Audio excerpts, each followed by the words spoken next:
Bu yil har bir fermerda har bir tonna topshirgan paxtasiga 1 million so'mdan subsidiya beraman dedi-da. Buni o'zi yurtboshimizning fermerlarga qilinadigan katta e'tibor. Paxtachilikda hali bilmagan sirlari ko'p ekan. Qo'l mehnatidan ozod qilib qo'yapti. Bo'yda chopiq, yagona hasharotlarga qarshi kurash degan shular hammasi xarajat bo'lardi. Bu yil yilda mana shu hamma bizga hisob qilyapti. Eng zo'r paxta 27 sentner paxta berdi. Hozir 100 sentnerdan ochiq paxta berayotganimga o'zim qotib qoldim. Bu yil hosilimiz baland, xo'jaligimiz birinchilar qatorida bajaradi. Bu yil usta dehqonlar, tajribali fermerlar, bo'yinki qishloq xo'jaligi sohasiga aloqador barcha yurtdoshlarimiz tilda bir gap bo'lar ekan-ku. Paxtakorning ham kosasi oqarar ekan-ku degan. Hatto 50 yillik tajribaga ega dehqonlar ham bu yil paxtadan 100 sentnerga yaqin paxta olish mumkinligini o'z ko'zlari bilan ko'rib, hayratini yashira olmayapti. Mana shu xo'jalikda 54 yildan beri faoliyat olib boraman. Butun hayotimda asosiy qismi shu dalalarda o'tgan. Misol meni aytganim, mana biz ham shuncha yillar davomida paxta ekib, dehqonchilik bilan shug'ullanganmiz, lekin mana bugungi men ko'rib turgan bu paxtalar u davrlarda tasavvur qila olmas edik. Misol men o'zim paxtachilik to'g'risida ko'p natijalarga erishib, agrotexnikalar ustida ko'p ishlar olib borganman. Yonimda ko'p shogirdlar tarbiyalagan bo'lsam ham, lekinchi u davrlarda boshqa ekan. Bugungi kunda zamonaviy ilmga asoslangan holda paxta yetishtirish boshlanib ketdi endi deylik. Masalan, men bir zamonda davlat rahbarimiz Isroil davlatiga borganda paxta maydonida bir intervyu bo'lib ko'rsatganda aytgandiki, sizlar bu paxtadan qancha sentnerdan olasizlar deb so'raganda, ular aytdiki 80 sentnerdan deganda men aytdim, yo'q, nahotki shular ham yolg'on gapirsa 80 sentnerdan paxta olish mumkinmikan degan xayolga borgan edim. Bugunchi men amin bo'ldimki, u 80 emas, undan ham yuqori hosil olsa bo'layotgan imkoniyatlar borligini birinchi marta ko'rishim. Paxtachilikda hali bilmagan sirlari ko'p ekan. Shuning uchun bundan to'xtab qolish kerak emas. Zamon talab qilib turgan bizni bugungi bozor iqtisodiyotimiz, davlatimizning rivoji uchun yangi navlar, yangi imkoniyatlarni izlab topishga hali harakat qilishimiz kerak ekanligini tushundim.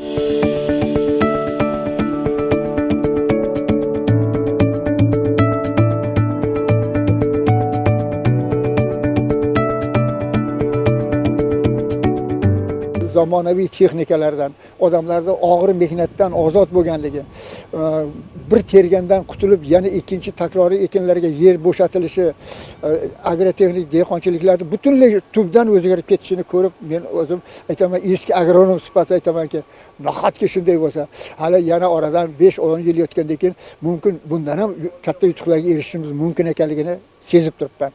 Aytamanki, paxtakorlarga bu bilan to'xtab qolmang.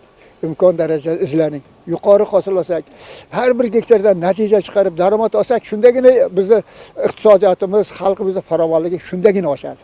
Daromad bo'lmasa, yerdan yaxshi foydalanmasak, unda qayerdan daromad bo'ladi? Shuning uchun aytamanki, imkoniyat tug'ilibdi ekan, dunyoning qaysi burchagida bo'lsa ham borsin, izlansin, topsin, olib kelsin, mana bunday sharoitlarni yaratsin, bizni og'rimiz yengil bo'lsin, daromadli bo'laylik deyman-da. Mana shu yerda 12 sotik yerda qo'lda terib olganda 12 sotik yerda. Shundan 1 tonna 130 kg paxta chiqibdi. Biz hozir bularni o'tirib hisoblasak, 95 sentnerdan paxta bo'lyapti. U chunki isrofsiz terib olgan paxta, mana shu paxtadan. Endi men hozir kutyapmanki, bu paxtani mana hozir teryapti. Qani kelsa o'lchab ko'ramiz. Meni nazarimda 80 sentnerdan kam bo'lmaydi. Darhaqiqat, bu yil paxtachilikda ilmiy yondashuvlar, xorijlik olimlar tajribasi va hamkorligi tarmoqda haqiqiy shov-shuvlarga sabab bo'ldi. Hatto bunga ishonmaganlar dala maydonlariga borib, hosilni o'z ko'zlari bilan ko'rishga oshiqmoqda. Zafarobod, Arnasoy kabi tumanlar qatori mirzacho'llik dehqonlar ham paxta yetishtirishda o'ziga xos rekord yaratdi. Paxtani afzalliklari qo'l mehnatidan ozod qilib bo'lyapti. Bo'yda chopiq, yagona degan narsalar bor bizda. Keyin bo'ynagi hasharotlarga qarshi kurash degan shular hammasi xarajat bo'lardi bizlarga. Bu yilda mana shular hammasi bizga hisob qilyapti, foydamizga qolyapti.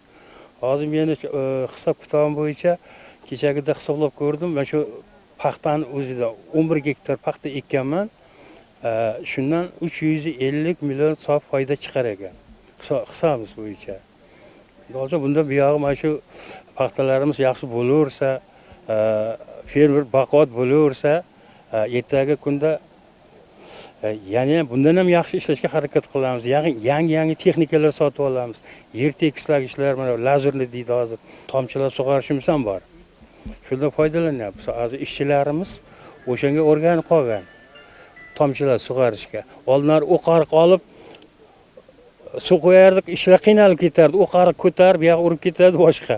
Hozirgi kunda ishchilarga davoy o'qariq bilan suv qo'y yo'q deydi. Biz tomchilash bilan shu bilan suv qo'yaylik deydi.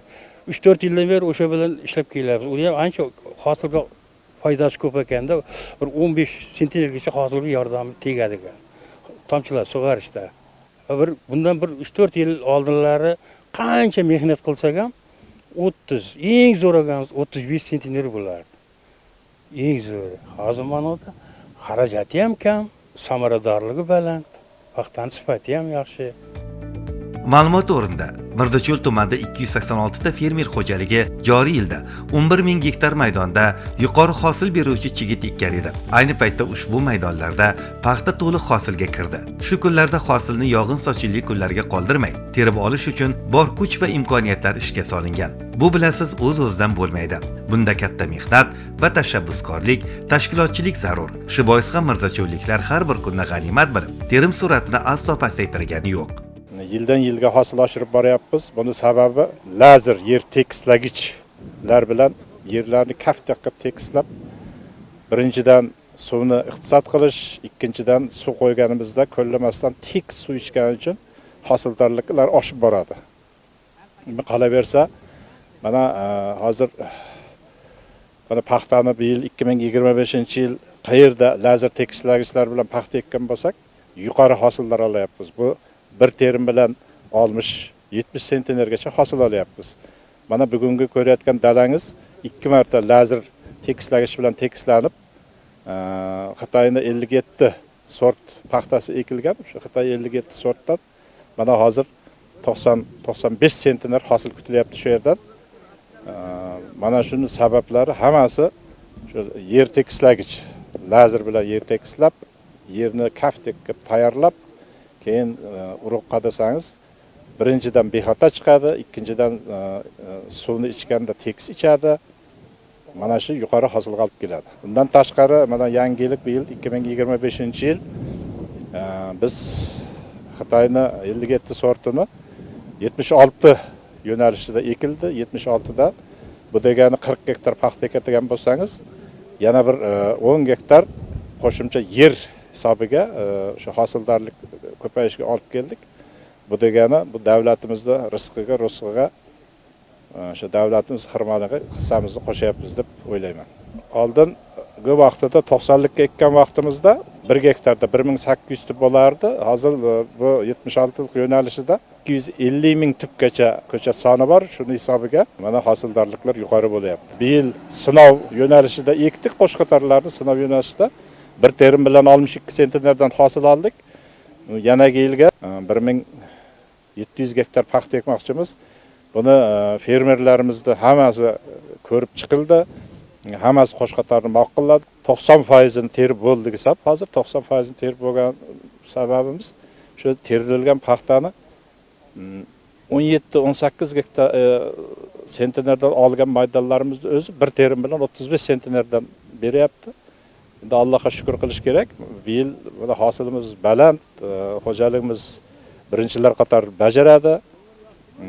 Bajarmaydigan fermer bo'lmaydi. Biz fermerlarimizga topshiriq berganmiz. 40 sentnerga yetkazish. Eng minimalni o'sha qaloq maydonlarimiz, sho'r maydonlarimiz ham shu 1 terim bilan 35-36 sentnerda paxtalayapti. Bugun tumanning Mirzacho'l xo'jaligi Fayz Shohruz fermer xo'jaligida 15 gektar maydonga kelgan 57 navli paxtani yig'ib olish ishlari boshlandi. Viloyat hokimi vazifasini bajaruvchi Ulug'bek Mustafoyev va mutasaddi rahbarlar mazkur maydonda bo'lib, dehqonlar bilan uchrashdi. Ular bilan bu yilgi yig'im-terim ishlari xususida gaplashdi. Paxtalar eng zo'r paxta 27 sentner paxta beriladi. Hozir 100 sentnerdan ochiq paxta berayotganiga o'zim qotib qoldim-da. O'zim ham ishonmay qoldim. 100 sentner paxta berilyapti. Bunda endi hech qanaqa bir mehnat, mashaqqat emas. Bu o'zi uncha ko'p kultivatsiya, uncha nima ham talab qilmaydi. Shu o'z vaqtida suvini berib, o'g'itini berib tursa bo'ldi. Boshqa bir chopi qildirmaysiz. Bular o'zini dorisi bor ekan, dori bilan birdaniga bitta dori sepasizda o'tga qarshi bo'ldi. Bunga chopiqcha hech narsa kerak emas. Faqat shu bitta chorasi suvi bilan o'g'itini berib tursangiz bo'ldi. Boshqa hech narsa kerak emas-da. Afzalliklar juda zo'r. Endi asobi yuqori hosildorlik. Fermer qancha yuqori hosil olsa, shuncha katta daromad oladi. Mana shu yerda 15 gektar yerda yetishtirguncha 280 millionga yaqin kombay-pambay xarajat hammasi bilan borib kirguncha 280 millionlar bo'ladi. Hozir 100 sentnerdan oshiq mana shu kombay yurilgan joylarni hisob-kitob qildik, 100 sentnerdan oshiq beryapti. 100 sentner bo'lganda ham 150 tonna paxta bo'ladi. U degani 1 milliard 300 milliondan oshadi. Va 300 millionni rasxodga kelsa 901 milliard so'm sof foyda bo'lyapti-da. Boshqa endi ishchilarimiz bor narsani. Bu yil g'allalar ham xudo berdi, g'allamiz ham zo'r bo'ldi. 82 sentnerdan g'allani hosildorligini yakunladik. 82 sentner berdi. Har yilga nisbatan endi buni hammasini zaminida yurtboshimizda dehqonlarga, fermerlarga yaratib berayotgan imkoniyatlar. Hurmatli yurtboshimiz aytdi, bu yil har bir fermerda har bir tonna topshirilgan paxtasiga 1 million so'mdan subsidiya beraman dedi. Buni o'zi yurtboshimizning fermerlarga qilinayotgan katta e'tibori. Hozir odamlarda kayfiyati, fermerlarda kayfiyati ancha o'zgardi. Endi hech kim g'allani ham kamaytirishga harakat qilyapti, paxtani ko'paytirishga harakat qilyapti. Chunki hosildorlik yuqorida. 90-100 sentner hosil olib turgan odam albatta qiziqishi bo'ladi, katta daromad ko'radi, oilasini ro'zg'orini tebratishga ancha manfaati juda katta bo'ladi-da. Hisob-kitoblarga ko'ra, mazkur maydonning har gektaridan 90 sentnerdan ortiq hosil olinmoqda. Fermerlar ta'kidlashicha, zamonaviy texnikalardan samarali foydalanish hisobidan yuqori natijaga erishilyapti. Dalani yonboshida g'allaga yer tayyorlanibdi. Mana lazerlash qilinib qo'yilgan 100% paxtasini terib, paxtani ichiga ham mana yonboshdagi 10 gektar lazerlab tekislangan yerga 2026-yilga rejalashtirilgan g'allasi ekiladi. Bu yana yilga shu g'allani mo'l hosil olish uchun hamma narsani tayyorlab qo'yildi. Bundan tashqari shu lazerlab yerni tekislagan fermer xo'jaliklarga suvdan to'lanadigan 100% lik to'lovni 50%ni fermerlarga yengillik berish uchun 50% subsidiyalar ajratilgan, solig'imiz ham 50% qilib belgilangan. Bu yana ham fermerga qulay va shu sharoitlar yaxshi yaratilgan.